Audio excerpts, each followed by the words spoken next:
Hello students, how are you? I hope you are doing well. Students, UPSC की जो journey है बहुत ही शानदार होती है in terms of in terms of learning. ये एक फेज होता है जहां आप इस जर्नी के दौरान बहुत कुछ सीखते हैं जो आप पहले इतने सालों में पढ़कर स्कूल डेज में जो आपके प्राइमरी एजुकेशन है, सेकेंडरी एजुकेशन हैं, college education means higher education है, वहां पे आप कई चीज़ें नहीं पढ़ पाते हो, नहीं सीख पाते हो ना। इस जर्नी में आप सीखते हो। मैंने बहुत से स्टूडेंट्स को देखा है जो अपने फॉर्मल एजुकेशन में तो बहुत ज़्यादा सीख नहीं पाए, लेकिन कहीं ना कहीं इस क्षेत्र में आकर जो अभी प्रिपरेशन कर रहे हैं या प्रिपरेशन उन्होंने किया है, उन्होंने बहुत कुछ सीखा,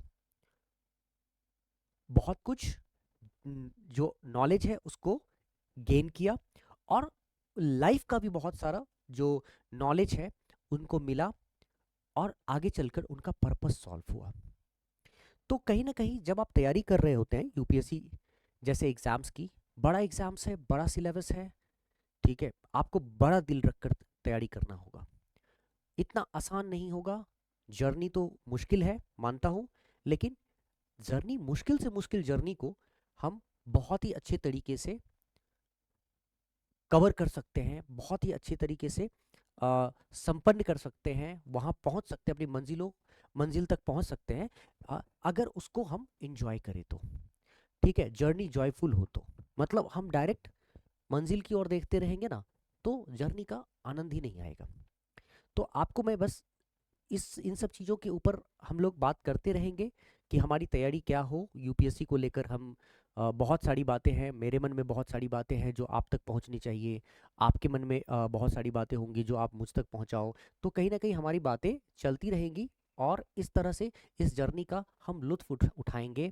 ठीक, बस इतना कहता हूँ, जो आप यहाँ पे प्रिपरेशन कर रहे हैं, जो भी चीज़ आप यहाँ पे पढ़ रहे हैं, एक एक चीज़ आपके आगे के लाइफ के लिए इम्पॉर्टेंट होगा, है ना। चलिए आज शुरुआत करते हैं एक कॉन्सेप्ट।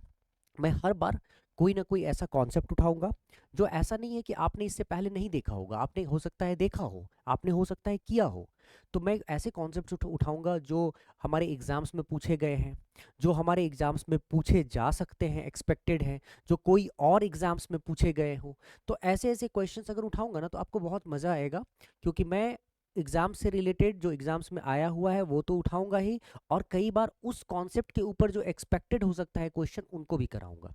ठीक है, और उससे क्या क्वेश्चन निकल सकता है उनको भी कराऊंगा। कहने का मतलब हम जुड़े रहेंगे, और हर तरह का एग्जाम्स को कहीं ना कहीं कोशिश करेंगे कि समझ पाए कि आखिर वो हमसे क्या चाहता है, और जो वो हमसे चाहता है ना, हाँ, हम उसको वो देंगे।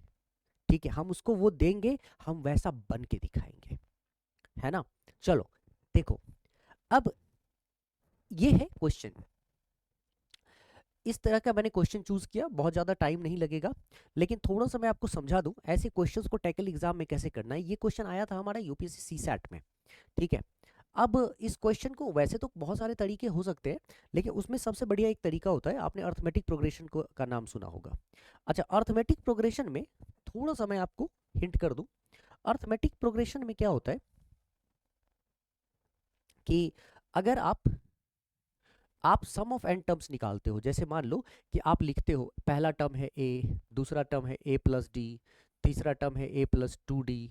ठीक है ना। इसी तरह ना आप अर्थमेटिक प्रोग्रेशन को लिखते हो 3D are in A P. अगर आपने अर्थमेटिक प्रोग्रेशन पढ़ा है तो ठीक है, नहीं पढ़ा है तो कोई बात नहीं बच्चे, मैं पढ़ाऊंगा। ठीक है, ए प्लस डी, ए प्लस टू डी, ए प्लस थ्री डी, इस तरह से कोई अर्थमेटिक प्रोग्रेशन में होता है। मतलब हर एक बार आप क्या करते हो, एक डी जोड़ देते हो। पहला टर्म में एक डी जोड़ा, कॉमन डिफरेंस कहलाता है ये।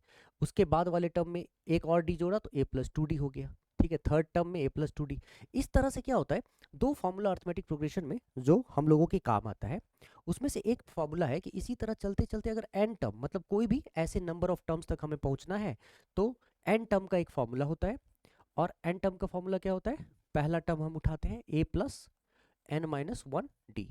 मतलब जो भी नंबर ऑफ टर्म आपको निकालना है, आप यहाँ पे प्लेस कर दो। मान लो आपको किसी ने बोला 50वां टर्म, तो आप फर्स्ट टर्म ले लो यहाँ से 50, यहाँ लिख दो -1 और डी मतलब किस डिफरेंस से आगे बढ़ रहा है। जैसे मान लो कि यहाँ 2 है और यहाँ 5 है, यहाँ 8 है, इसका मतलब किस डिफरेंस से बढ़ रहा है, तो 5 में 2 माइनस किया 3, 8 में 5 माइनस किया 3, तो इसका मतलब ये जो 3 के डिफरेंस से बढ़ रहा है यही कॉमन डिफरेंस है।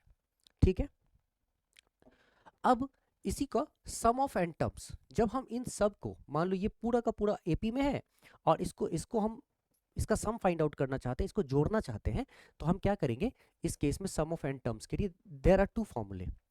एक फॉर्मूला होता है कि n/2 आप लिखोगे, मतलब जितने टर्म्स हैं वो आप लिखो, है ना। उसके बाद 2a मतलब 2 इंटू फर्स्ट टर्म, पहला वाला टर्म को उठा लो, प्लस जितने टर्म है वो लिखो -1 इंटू डी कर दो। एक तो ये फॉर्मूला चलता है सम ऑफ एन टर्म्स का, ठीक है। दूसरा सम ऑफ एन टर्म्स का एक और फॉर्मूला है, ठीक। Sum of N terms is n/2 first term and then last term. ये दो फॉर्मूले हैं जो हम लोगों के लिए इंपॉर्टेंट है, यही चलता है। अब हम क्या करेंगे बच्चे, इनका ही यूज करेंगे, ठीक है, हम इनका यूज करेंगे। अब जो हमको आगे आंसर फटाफट दे देगा हम उसका यूज करेंगे यहाँ पे। अब देखो कैसे यूज करेंगे। एक क्वेश्चन यहाँ पे है, one page is torn from a booklet whose pages are numbered in the usual manner starting from the first page as 1.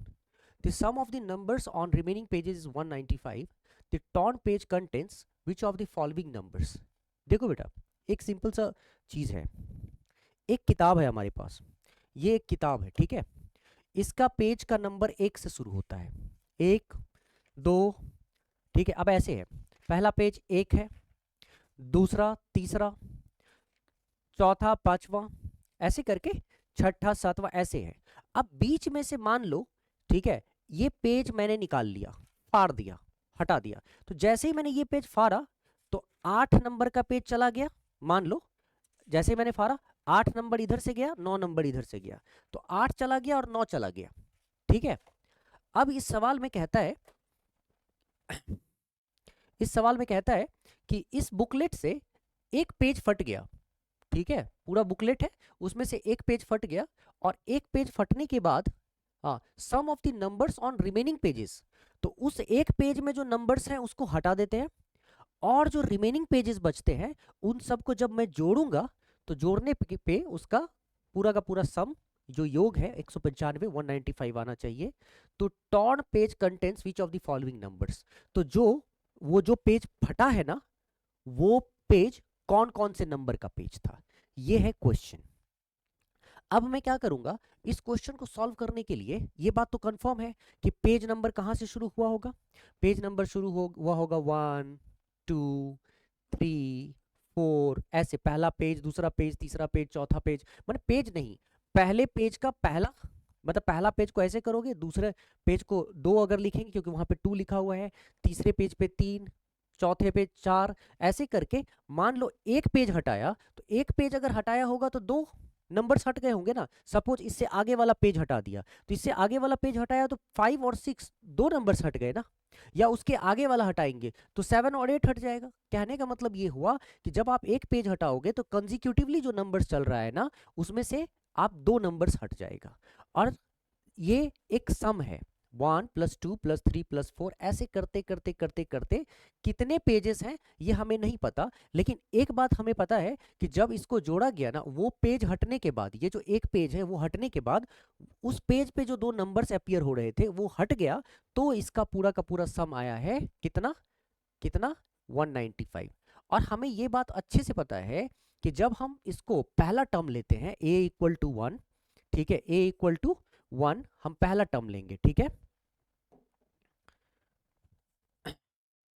a = 1 हम पहला टर्म लेते हैं। और अगर मैं दूसरे में से पहले टर्म को माइनस करता हूं तो कॉमन डिफरेंस कहलाता है 2 - 1, ठीक है, 1, तो डी भी हमारा 1 आता है, कॉमन डिफरेंस हम लेते हैं। हम क्या देख रहे हैं कि हर नंबर एक एक एक एक जुड़ रहा है, इसका मतलब ये एपी में है, आर इन एपी। तो अगर ये एपी में है, ट्राई टू अंडरस्टैंड नाउ, अगर ये एपी में है, आर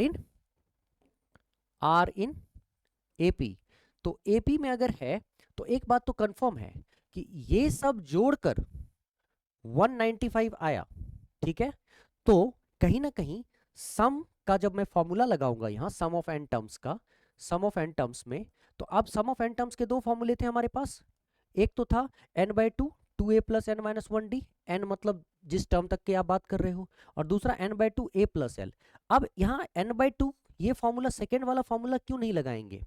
सेकेंड वाला फॉर्मूला इसलिए नहीं लगाएंगे कि n/2, n के बारे में तो खैर दोनों में नहीं पता है, कोई बात नहीं है, वही हमें पता करना है। लेकिन इसमें क्या होगा, इसमें a तो है बट l लास्ट को किस पेज की बात हो रही है वो हमें नहीं पता है, तो हम l नहीं बता पाएंगे उसमें। इसीलिए हम लोगों को इसमें ये वाला फॉर्मूला अगर लगाते हैं n/2 2a plus n minus 1d, ठीक है, ये आपका टोटल कितना है, अभी फिलहाल 195 है, ठीक है। बट हम एक काम करेंगे, क्योंकि हमें क्वेश्चन सॉल्व करना है कि आखिर वो पेज कौन सा था एक जो यहां से हटा है, वो पेज कौन सा था। तो एक काम करते हैं, इस एक पेज को हटाते हैं, तो दो नंबर्स, इनमें से कोई दो नंबर हट गया होगा, जो भी आया होगा वो दो नंबर हटा होगा, और उस दो नंबर के हटने की वजह से आपका 195 सम आया। अगर वो दो नंबर भी इसमें आ जाए, वो दो नंबर भी इसमें आ जाए, ठीक है, दो नंबर भी उसमें आ जाए, तो सम बदल जाएगा, ठीक है। तो सम अगर बदल जाता है, ट्राई टू अंडरस्टैंड, सम अगर बदल जाता है, तो इस सिचुएशन में जब मैं यहां पे प्लेस करूंगा ना, उसे प्लेस करूंगा, ठीक है, और यहां जो टोटल सम आएगा, ठीक, तो मैं हर वैल्यू को यहां पे रख के देखूंगा, तो ये टोटल हम इसका n निकालेंगे। n मतलब कितने टर्म्स हैं, टोटल कितने टर्म्स हैं। अगर n पॉइंट में या फ्रैक्शन में नहीं आता है, तो इसका मतलब वो हमारा करेक्ट आंसर होगा, क्योंकि n आपका टोटल नंबर ऑफ टर्म्स होता है, और टोटल नंबर ऑफ टर्म्स कभी फ्रैक्शन में नहीं हो सकता है, वो कंप्लीट होता है ना। तो इस सिचुएशन में हम क्या करेंगे कि एक सेकंड के लिए मान लेता हूं कि वो जो पेज फटा है, टॉर्न है, उस पेज पे दोनों साइड 5 और 6 था, 5 और 6 था। अब अगर 5 और 6 था दोनों पेज पे, तो 5 प्लस 6 कितना होता है, 11, 5 और 6 11, तो 195 तो आपका पहले से था ही, 195 सम तो पहले से था ही। मैं अगर इस सम में ये 11 जोड़ देता हूं जो कि छूट गया था, तो ये हो जाता है 195 प्लस 11 कितना, 206, ठीक है, 206। और अब मैं देखूंगा कि इसमें n की वैल्यू क्या आती है, ठीक है। तो मैं यहां पे सॉल्व करता हूं, मैंने देखा n/2, 2 इंटू ए क्या है 1 प्लस n माइनस 1, डी क्या है बच्चे 1, ठीक है, इक्वल टू 206। अब तुम देखो इसको, जब मैं पूरा सॉल्व करता हूं, यहां भी 1 है, तो ये 2 को मैं मल्टीप्लाई, जैसे क्रॉस मल्टीप्लाई होगा ना, 2 वहां चला जाएगा, तो 206 इंटू 2, तो n into into 2 plus n minus 1 equal to 206 into 2। अब मैं इसको लिखूंगा ना, तो देखो 2 माइनस 1 1 होता है, तो n इंटू ये n, 2 minus 1 1, so n into n plus 1 equal to क्या हो गया, 206 इंटू 2। कहने का मतलब कि एक काम करता हूं मैं इसको सॉल्व कर लिया मैंने, n इंटू n प्लस 1। अब मैं n इंटू n प्लस 1, इसका जो सम ऑफ एन टर्म्स है, सम ऑफ एन टर्म्स मतलब ये पूरा का पूरा जो सम है, मैंने निकाल लिया n इंटू n प्लस 1। तो मैं अगर ये बाद में भी लिखूं तो चलेगा, ठीक है, n इंटू n प्लस 1। अब मैं ये देखता हूं 206 इंटू 2, अगर मैं यहाँ पे इसको नए पेज में लिख देता हूं, जैसे यहां पे सम ऑफ एन टर्म्स क्या आ गया, n इंटू n प्लस 1, ठीक है, इक्वल टू, यहां जो 2 था ना बच्चे, ये वाला 2, वो उस ओर चला गया, समझना मेरी बात को, इसीलिए उस ओर चला गया, इसीलिए 206 इंटू 2 है। नहीं तो अगर उस ओर नहीं ले जाते, तो मान लो अभी अगर मैं इसको इस ओर नहीं लेकर जाता, तो सम ऑफ एन टर्म्स को कैसे लिखता, मैं लिखता n इंटू, इसको मैं सॉल्व करता, तो मैं लिखता इसको सॉल्व करने के बाद n into n plus 1 by 2, ये होता सम ऑफ एन टर्म्स, राइट। अब मैं सम ऑफ एन टर्म्स में ये 206 एक चेक करूंगा, ठीक है, सम ऑफ एन टर्म्स मैंने निकाल लिया n into n plus 1 by 2। तो मैं एक काम करता हूं, मैं यहां पे क्यों चेक करूं, मैं एक एक करके अलग से चेक करता हूं कि ये जो हमारा सम ऑफ एन टर्म्स है, ठीक है, मैं यहां लिख लेता हूं sum of N terms is n into n plus 1 by 2, ठीक है। अब इक्वल टू में, जैसा कि मैंने बताया कि अगर मैं लेता हूं कि ये पेज फटा हुआ था 5 और 6 11, तो मैं 195 में 11 जोड़ता हूं, और 195 में 11 जोड़ूंगा तो ये हो जाएगा 206। तो अब मैं 2 को इधर ले जाऊंगा तो ये हो जाएगा n into n plus one, but 206 into two. अच्छा, 206 इंटू टू को अगर मैं ठीक से लिखूं तो ये हो जाएगा 103 इंटू टू, मतलब 206 को अगर तोड़ोगे तो 103 गुना 2, और गुना 2 पहले से ही था तो ये 103 गुना 4 होता है। ठीक है, मतलब अगर मैं बात करूं n into n plus one की तो ये आ गया 103 गुना 4। ठीक है, 103 गुना 4।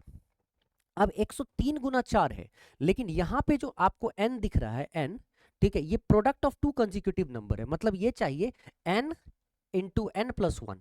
माने आपको क्या चाहिए, यहां जो प्रोडक्ट होना चाहिए, ठीक है, वो दो कंसेक्यूटिव नंबर का प्रोडक्ट होना चाहिए। अगर यहाँ n है तो ये दूसरा वाला n प्लस वन होना चाहिए। मतलब ये कि अगर यहाँ 3 है तो दूसरा वाला 3 प्लस 1 होना चाहिए। अगर यहाँ 5 है तो दूसरा वाला 5 प्लस 1 होना चाहिए, माने 6 होना चाहिए। ठीक है, ये प्रोडक्ट यहाँ होना चाहिए।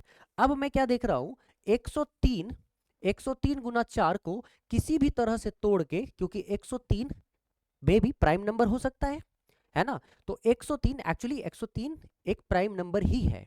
ठीक है, तो 103 को कोई भी डिवाइड नहीं कर रहा है, तो अब 103 को फर्दर तो डिवाइड नहीं कर सकते हैं, तो इसका मतलब इसको किसी भी तरह से तोड़कर मैं n into n plus one में नहीं ला सकता हूं। ठीक है, या तो तुम दूसरा ये भी तरीका कर सकते हो, n into n, n square, n into one, n equal to, तुम इसको पूरा सॉल्व कर लो, 206 गुने 2 तो 412 है ना, 412 इधर आएगा तो क्वाड्रेटिक इक्वेशन बनेगा, फिर क्वाड्रेटिक इक्वेशन में n सॉल्व करोगे, इतना टाइम नहीं है हमारे पास। इसीलिए मैं ये चीज बता रहा था कि हम लोगों को क्या देखना है, n into n plus one ऐसे टूटे कि दो कंसेक्यूटिव नंबर का प्रोडक्ट लगने लगे, लेकिन ये नहीं हो सकता है। तो ये नहीं हो सकता है तो क्यों, n की वैल्यू यहाँ पे कभी भी कोई इंटीग्रल वैल्यू डायरेक्ट तो आएगा नहीं। ठीक है, तो ऐसे सिचुएशन में n की वैल्यू इंटीग्रल नहीं है, तो ये ऑप्शन तो बिल्कुल हमारा गलत हो गया। ठीक है, और ये हमें फास्ट चेक करना है, तो ये ऑप्शन गलत हो गया। तो एक काम करते हैं, हम 7 और 8 को चेक करते हैं कि अगर मान लो ये नहीं है तो इसको चेक करके देखते हैं कि अगर पेज फटा है जिसमें 7 और 8, पेज पेज पे 7 और 8, जो पेज फटा है उसमें 7 और 8 लिखा है, तो इसका मतलब इसका सम क्या है, 8 और 7 15। मैं अगर 195 में 15 जोड़ देता हूं, ठीक है, तो ये हो जाता है 210।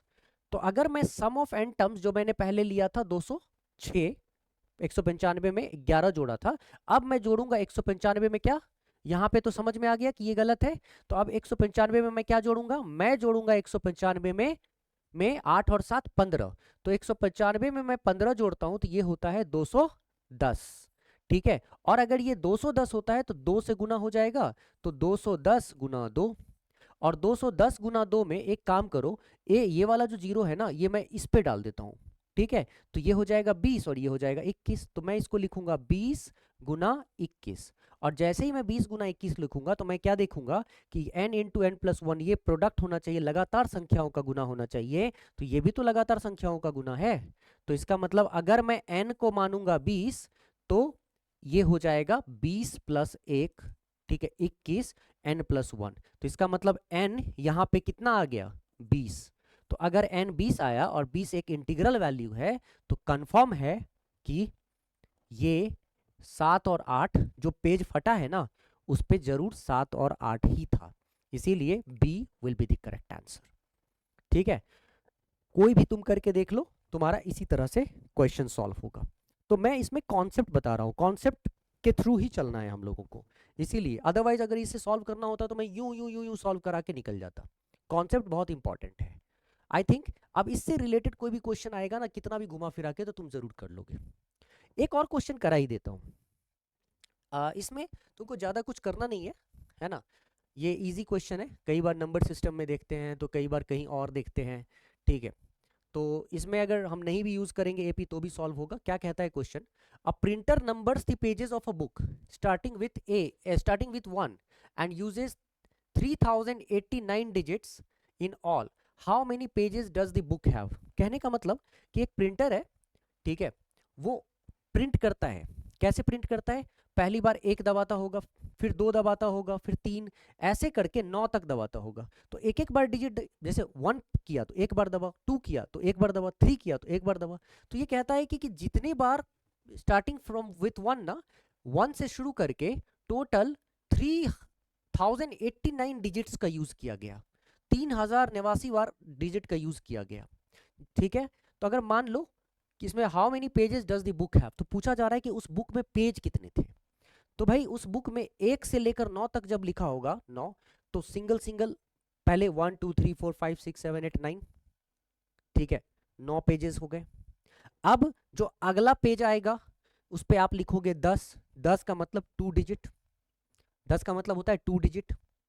अब एक पेज पे आप 2 डिजिट लिखेंगे, तो दूसरे पेज पे 11 लिखेंगे, जैसे एक पेज पे 2 डिजिट, अब 11 12 13 ऐसे करके 19 तक गए, फिर 20, फिर 21, ऐसे करके 2 डिजिट्स लिखने लगेंगे। कहने का मतलब पहले 9 पेज के लिए सिंगल सिंगल टाइम आपने डिजिट्स का यूज किया होगा, ठीक है। लेकिन उसके बाद जैसे ही आप 10 पे पहुंचते हैं तो आप एक एक पेज के लिए 2 बार डिजिट्स का यूज करेंगे। कब तक करेंगे, कब तक, 99 तक, ठीक है। लेकिन 99 के आगे जैसे ही आप जाते हो 100 पे, ठीक है, तो 3 बार डिजिट्स का यूज करने लगेंगे, 1 2 3।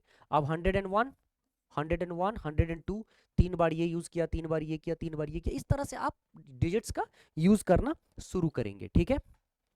तो बेसिकली ये क्वेश्चन क्या था, ये क्वेश्चन था कि जब आप प्रिंट कर रहे होंगे, ठीक है, तो आप जो पेजेस लिखेंगे ना 1 2 3 4 5 6 ऐसे करके, तो सिंगल सिंगल डिजिट्स कितनी बार लिखेंगे, डबल डबल डिजिट्स कितनी बार लिखेंगे, ठीक है, और ट्रिपल ट्रिपल डिजिट्स कितनी बार लिखेंगे, ये अगर अगर हम पता कर लेते हैं तो टोटल नंबर ऑफ पेजेस हमें निकल के आ जाएगा। तो हम इसको कैसे पता करेंगे, तो सीधा आइए सवाल को सॉल्व करते हैं, ठीक है। हम 1 से 9 तक लिखते हैं सिंगल सिंगल डिजिट, ठीक है, तो जाहिर सी बात है 9 पेजेस तक हम लिख पाएंगे, ठीक है, 9 पेजेस में 9 डिजिट्स का यूज होगा। अच्छा, अब अगले पेजेस से हम 10 से शुरू करेंगे, मतलब हर पेज में 2 डिजिट्स, तो 10 से लेके 99 तक, 10 से लेकर 99 तक कितने नंबर्स होते हैं, तो ये टोटल 90 नंबर्स होते हैं, ठीक है। 90 कैसे होता है, 99 में से 10 माइनस करिए, ठीक है, 89, लेकिन चूंकि 10 को भी आपको इंक्लूड करना है तो वो जोड़ देंगे तो कितना होगा 90, क्योंकि 10 भी तो इसमें इंक्लूड होगा ना, तो 90। तो इसका मतलब 90 पेजेस ऐसे हैं जहां पे आप 2 डिजिट्स का यूज कर रहे हैं, 1 1 11, 1 2 12, 1 2 1 3 13 13, तो 2 बार डिजिट्स का यूज कर रहे हैं। तो 10 से लेकर 99 पेजेस तक, 10 से लेकर 99 पेजेस तक जो आप डिजिट्स का यूज कर रहे हैं वो कितना होगा, 180 टाइम्स डिजिट्स का यूज कर रहे हैं, हर एक पेज के लिए 2 डिजिट्स, ठीक है। अब 99 ये हो गया।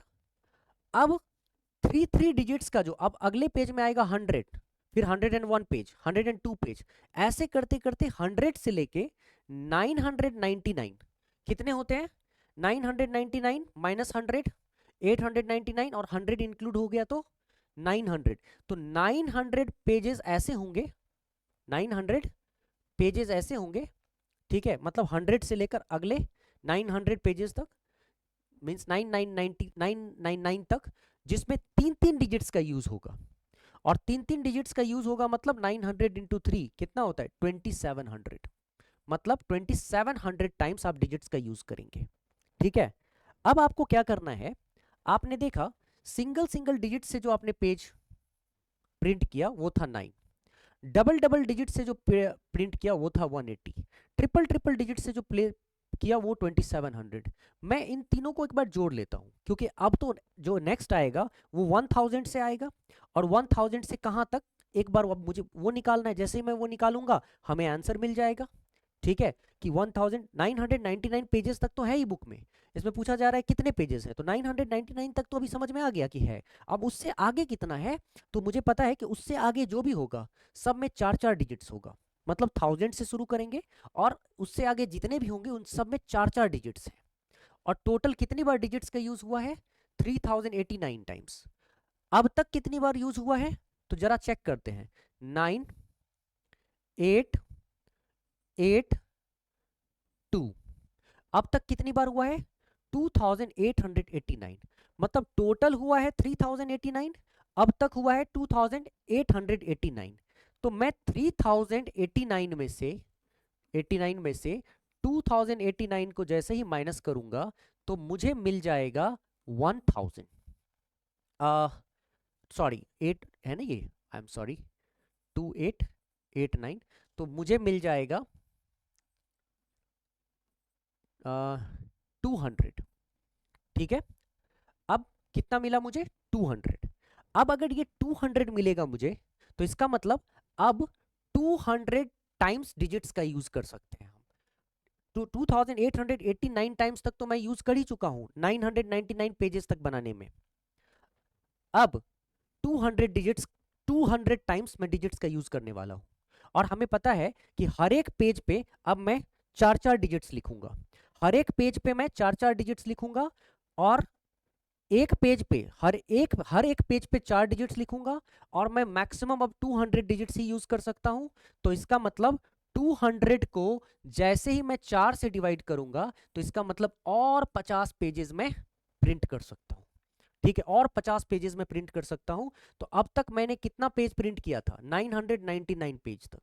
ठीक है, और 999 से और 50 पेज अगर मैं प्रिंट करूंगा तो 999 में 50 जोड़ दो, इट विल बी 1049, है ना? हजार को इंक्लूड करके 1049। So this will be the correct answer. I hope तुम्हें समझ में आया हो। ठीक है, चलो बच्चे, एक सिंपल सी चीज है, ये चीजें आसान है, आसान चीज तरीके से समझाया जाए तो सबके दिमाग में जाएगा। देखना, इसको समझो, ऐसी चीजें लेकर मैं अब हमेशा आऊंगा, नई नई टेक्निक्स लेकर आऊंगा, तरीके लेकर आऊंगा, मजा तो बहुत आएगा तैयारी करने में। यूपीएससी अच्छे से प्रिपरेशन करेंगे। कहीं भी मैं बिल्कुल नहीं चाहता हूं कि कोई बच्चा इस सी सैट में कहीं रुके, है ना? अब कोई अगर बच्चा चाहता है, कोई स्टूडेंट्स चाहता है, कुमार मैथमेटिक्स मेरा ऑलरेडी ऐप है जहां पे मैथ्स को बहुत ही बेसिक से एडवांस लेवल तक मैं पढ़ाता हूं। ठीक है, तो कई बार बच्चे जैसे यूट्यूब से तो कर रहे हो, तो कर ही रहे हो, लेकिन बाद में प्रैक्टिस में अगर तुम चाहते हो कि नहीं, हम प्रैक्टिस हमें करना है, हमें पीडीएफ आप जो दे रहे हो सर, पीडीएफ को, पीपीटीज को सॉल्व करना है, सॉल्व करने के लिए पीडीएफ तो मेरे से ऐसे ही ले लो, लेकिन अगर उसके बाद फिर उसके डाउट्स होंगे उसको भी क्लियर करना है, टेस्ट सीरीज को ज्वाइन करना है, रेगुलर प्रैक्टिस करना है आपके साथ, ठीक है, रेगुलर डाउट सेशन अटेंड करना है, और फिर आपके सारे क्लासेस को एक्सेस करना है, तो कुमार मैथमेटिक्स ऐप है बच्चे। ठीक है, जिसको बेसिक से लेकर एडवांस तक का प्रिपरेशन करना है ना, मतलब अगर नहीं आता है कोई बात नहीं, यहाँ सिखा दूंगा। ठीक है, यूट्यूब पे भी सिखाऊंगा। ठीक है, लेकिन इसमें हर तरह का कोर्स ऑलरेडी अवेलेबल है। तो अगर चाहते हो ना, कुमार मैथमेटिक्स ऐप डाउनलोड करो। एक बड़ा ही एम्बिशियस सा प्रोजेक्ट मैंने हमेशा रखा है अपने इस चीज़ के लिए, सी सैट के स्टूडेंट्स के लिए। इनफैक्ट सी सैट के लिए ही नहीं, जो सीखना चाहते हैं मैथ्स, लॉजिकल रीजनिंग और क्वांटिटेटिव एप्टीट्यूड, तो निर्भीक 2.0 फुल कोर्स सी सैट का जो 2025 के लिए है अभी। ठीक है, वो, इसका जो लिंक है ना वो डिस्क्रिप्शन में आपको मिल जाएगा। ठीक है, अब इसमें एक बात सुनना है बहुत अच्छे से, लिंक डिस्क्रिप्शन में दोनों का लिंक ऑलरेडी है। मेरे से मुझे ज्वाइन करने के लिए टेलीग्राम ही ऑलरेडी है उसमें। ठीक है, व्हाट्सएप चैनल है, व्हाट्सएप ग्रुप है, बहुत सारी चीज़ें हैं, फेसबुक पेज है, सब है। आप किसी तरह से ज्वाइन कर सकते हैं मुझे। लेकिन यहाँ ये बात याद रखना कि जो एंड्रॉयड यूजर्स हो ना बच्चे, जो भी एंड्रॉयड यूजर्स हो, एंड्रॉयड फ़ोन यूज़ करने वाले, उनको अगर कुमार मैथमेटिक्स ऐप डाउनलोड करना है तो गूगल प्ले स्टोर से डाउनलोड कर सकते हैं। ठीक है, गूगल प्ले स्टोर से कर सकते हैं। लेकिन जो iOS यूजर हैं, iOS यूजर्स मतलब मैकबुक यूज करते हो, आईफोन यूज करते हो, तो उनको डायरेक्ट गूगल प्ले स्टोर से नहीं करेंगे। वो क्या करेंगे, डाउनलोड क्लास प्लस का ऐप डाउनलोड करेंगे, और क्लास प्लस का ऐप डाउनलोड करने के बाद उसमें मेरा ORG कोड डालेंगे। ORG कोड कहते हैं इसको, ये ORG कोड है UOPDV।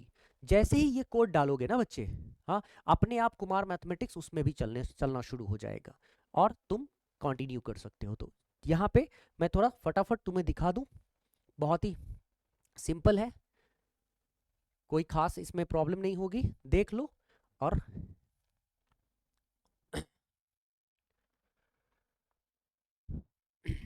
देखो,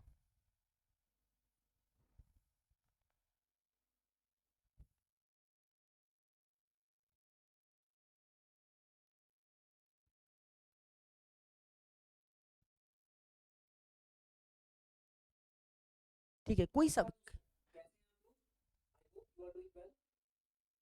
हम्म,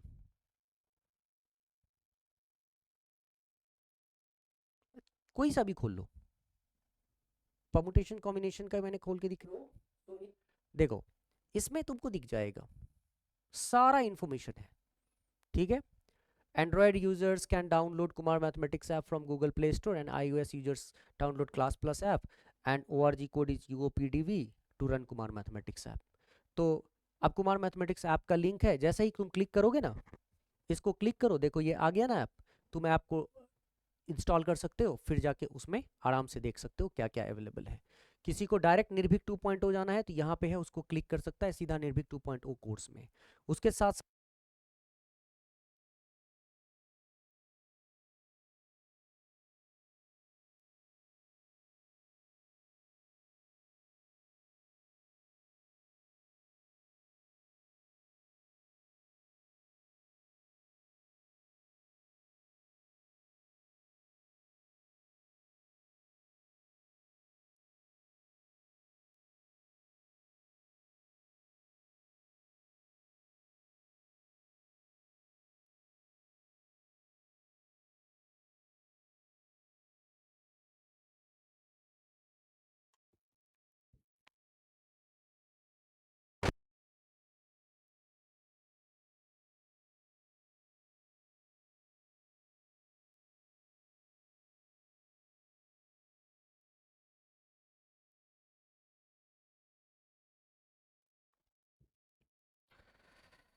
कोई नहीं, सेल सेल ऑफ हो गया था।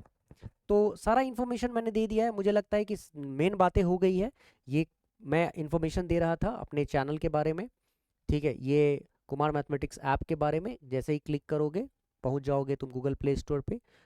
एंड्रॉयड यूजर्स क्या करेंगे और आईओएस वाले यूजर्स क्या करेंगे, Telegram channel, WhatsApp group, WhatsApp channel, सब इन्फॉर्मेशन है। तो अगर जुड़ना चाहते हो तो तुम इजीली जुड़ सकते हो। चलो गाइस, मिलते हैं हम लोग नेक्स्ट सेशन में, तब तक के लिए थैंक यू सो मच। और नेक्स्ट सेशन में नई चीज़ लेकर आऊँगा। टेक केयर, बाय, जय हिंद।